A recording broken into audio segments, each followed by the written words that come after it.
The Times are reporting that the Prime Minister and his Home Secretary will reveal legislation that will make all asylum claims from those who come to the UK on small boats inadmissible, placing a duty on Braverman to remove as soon as reasonably practicable. Currently, asylum seekers have the right to remain in the country to have their case heard, but under these new plans, they will be barred from claiming asylum while in the UK, and once removed, they will be permanently banned from returning. Joining me is former UKIP MEP Stephen Wolfe. Stephen, I'm sure you've got some strong views on this. Thank you for joining me. Can you just talk me through what's changed here? Is this a significant development? Well, in some ways it is a significant development. There is part legislation that we've got amongst the myriad of immigration laws that enables the government to be able to remove people from the country to other nation states for assessment of their asylum. And of course, we've had the Rwanda case that it was successful on behalf of the Home Office in defeating those challenges from the trade unions and the non-governmental organizations like Care for Calais, who tried to prevent the scheme.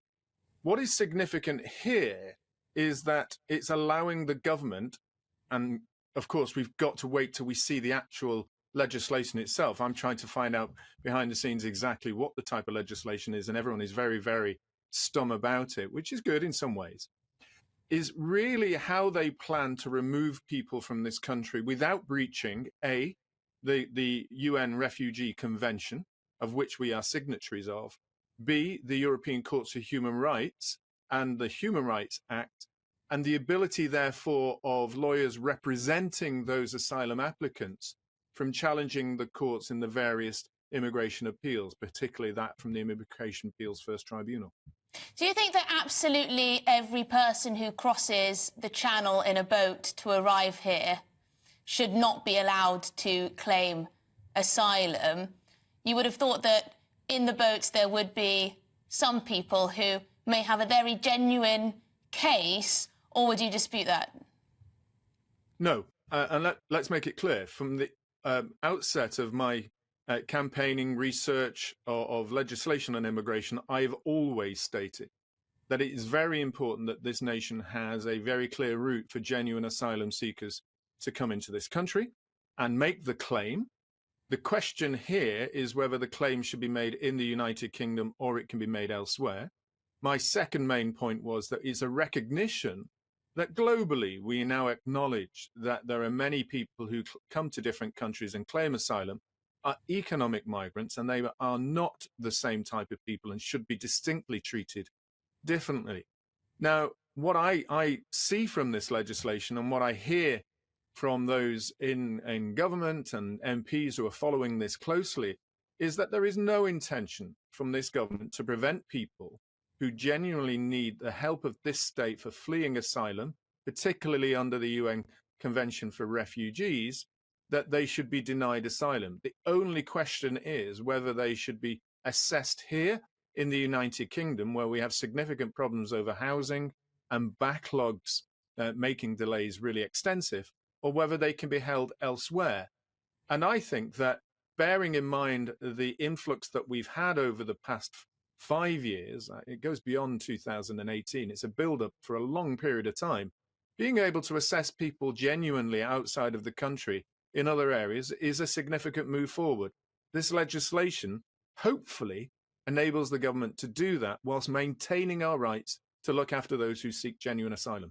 I mean, the problem is, just lastly, very quickly, the problem is that the government, it seems to me anyway, as someone who observes this, of course, every day, what's going on, is that every time the government comes up with a plan, it is immediately demonised. The lawyers come out, the activists come out, the charity groups come out and say, no, you cannot do this.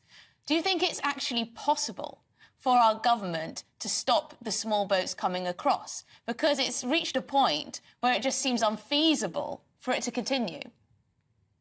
It's always possible for a government to completely stop the boats coming across. There are numbers of ways that they can achieve it. They could return the boats under the laws of the sea and face an international confrontation. But can they really? They can't really, though, can they? But they won't. What this is attempting to do is disrupt the people smuggling model by putting fear into the hearts of them by saying that we can't sell the deal anymore that you get directly to the United Kingdom because that you're now being moved to a different country for assessment, and there you may be turned down and never allowed to come in. That becomes a really significant element for people who are looking to put around £12,000 to £15,000 to travel from, say, Afghanistan, Iran, Iraq, Somalia, to get to the United Kingdom, and then have to pay it off under the kind of lending model that people smugglers do. So that's where this is really important and very key. And if they manage to achieve this, and I do ask sometimes of those who genuinely believe in asylum, that they shouldn't be claiming everything the government does is simply trying to prevent people of different colours or nationalities from coming in. That is not the case. They should also recognise that this is a very distinct issue between genuine asylums, economic migrants, and those seeking to break the system. And if we all work together, this would be a much friendlier environment to achieve.